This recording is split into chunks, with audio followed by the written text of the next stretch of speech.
The claim that Hitler and the Nazi Party were socialists has persisted for years, despite overwhelming evidence to the contrary. This myth is based on selective quotes, misconceptions, and a lack of understanding of the historical context. In reality, Hitler's regime was vehemently opposed to socialism, persecuted socialists, and implemented corporatist economic policies. In this video, I will provide evidence and examples to demonstrate that Hitler was not a socialist. I will also compare corporatist and socialist economics and show how Hitler's ideology conflicts with socialism. I will draw on primary and secondary sources to promote a more accurate understanding of political ideologies and economic systems. I hope you enjoyed this video. To understand the claim that Hitler was a socialist, it is important to examine the historical context in which the Nazi Party rose to power. In the aftermath of World War I, Germany was in a state of political and economic turmoil, with widespread unemployment, inflation, and social unrest. The Treaty of Versailles had imposed harsh reparations on Germany, leading to a sense of national humiliation and resentment. In this context, various political movements emerged, including the far-right, nationalist, and anti-Semitic Nazi Party, led by Adolf Hitler. The Nazi Party initially appealed to a wide range of disaffected Germans, including workers, small business owners, and veterans. The party's platform included promises to restore order and prosperity and to overturn the Treaty of Versailles, as well as to create a new, strong, and unified German nation. However, the party's ideology was based on a highly racist, supremacist, and authoritarian worldview, which aimed to purify the German nation and eliminate all perceived threats to its dominance. Contrary to the claim that Hitler was a socialist, the Nazi Party was fiercely opposed to socialism and communism. Hitler saw Marxism and communism as the main threats to his visions of a strong and unified Germany, and he viewed Jews as the masterminds behind these ideologies. In his book Mein Kampf, Hitler railed against the Marxist Jewish doctrine and the Red Menace, and he vowed to eradicate both communism and capitalism. Moreover, the Nazi Party actively persecuted socialists, communists, and trade unionists who were seen as enemies of the state. In 1933, soon after coming to power, Hitler ordered the arrest and imprisonment of thousands of left-wing activists, trade unionists, and members of the Communist Party. Many were sent to concentration camps where they were subject to brutal treatment and often killed. To support these claims, we can draw on a range of primary and secondary sources. For example, Mein Kampf provides a clear and unambiguous statement of Hitler's views on socialism and communism, as well as his anti-Semitic beliefs. The persecution of left-wing activists is well documented in historical accounts and survivor testimonies, as well as in official Nazi documents, such as the Law for the Restoration of the Professional Civil Service, which banned Jews and political opponents from government jobs. One of the clearest pieces of evidence that Hitler and the Nazi Party were not socialists is their persecution of socialists, communists, and trade unionists. From the moment they came to power in 1933, the Nazis began a brutal campaign to suppress and eliminate any opposition to their regime, including left-wing political groups and labor unions.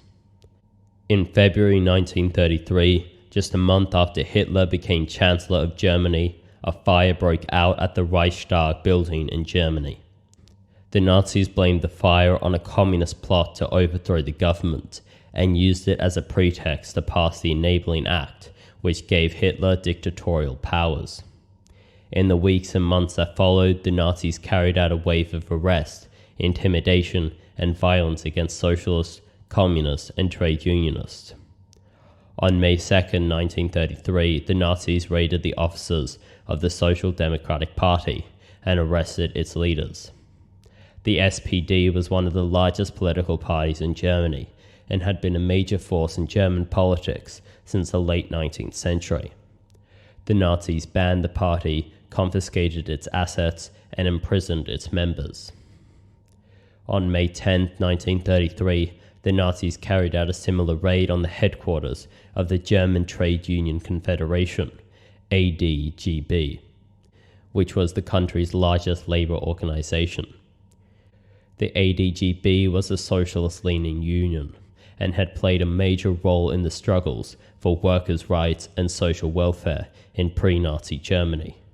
The Nazis arrested its leaders, confiscated its funds, and dissolved the organization. These were just the first of many attacks on socialists and trade unionists by the Nazi regime. In the years that followed, thousands of socialists and communists were arrested, imprisoned, and killed. Many were sent to concentration camps where they were subjected to brutal conditions, forced labor, and often murder. To support these claims, we can draw on a range of primary and secondary sources. For example, the memoirs and testimonies of survivors of Nazi persecution, such as Victor Klemperer's I Will Bear Witness and Primo Levi's Survival in Auschwitz. These provide vivid and harrowing accounts of the treatment of socialists and other political prisoners. Also, historical accounts and scholarly studies such as Richard J. Evans' The Third Reich in Power and Ian Kershaw's Hitler, 1936 to 1945. Both of these document the systematic persecution of left-wing groups by the Nazi regime. Finally, Nazi documents such as the Law for the Protection of German Blood and German Honor and the Law for the Prevention of Hereditarily Diseased Offspring demonstrate the regime's extreme racism and eugenics programs, which were completely antithetical to socialist principles. Another key piece of evidence that Hitler and the Nazi Party were not socialists is their economic policies, which were based on corporatism rather than socialism.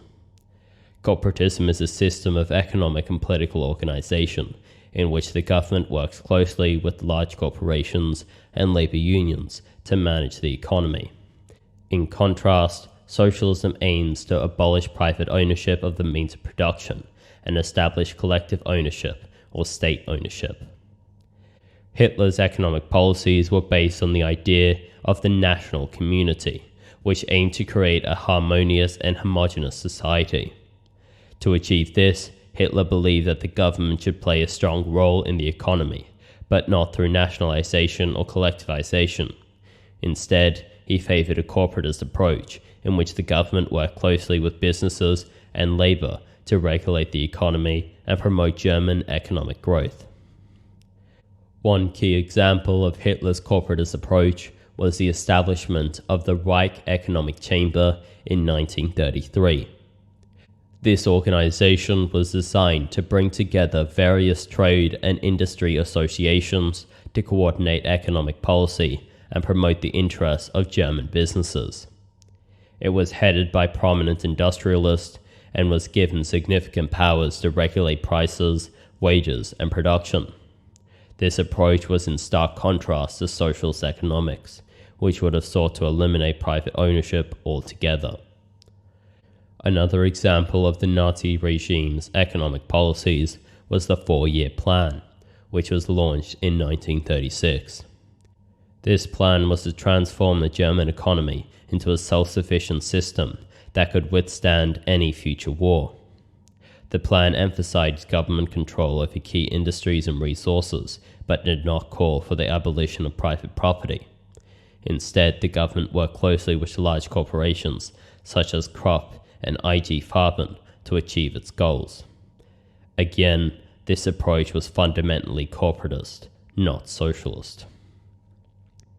To support these claims, we can draw on a range of primary and secondary sources. For example, Hitler's own speeches and writings such as Mein Kampf and the Zweitsbuch make it clear that his economic vision was based on corporatism and not socialism. Historical accounts and scholarly studies such as Adam Tooze's The Wages of Destruction and Götz Ali's Hitler's Beneficiaries provide a detailed analysis of Nazi economic policies and their corporatist underpinnings.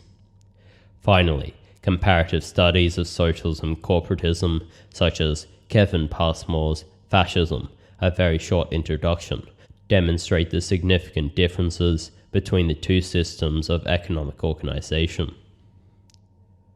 In addition to their economic policies, the Nazis' emphasis on nationalism and supremacy also sets them apart from socialist movements.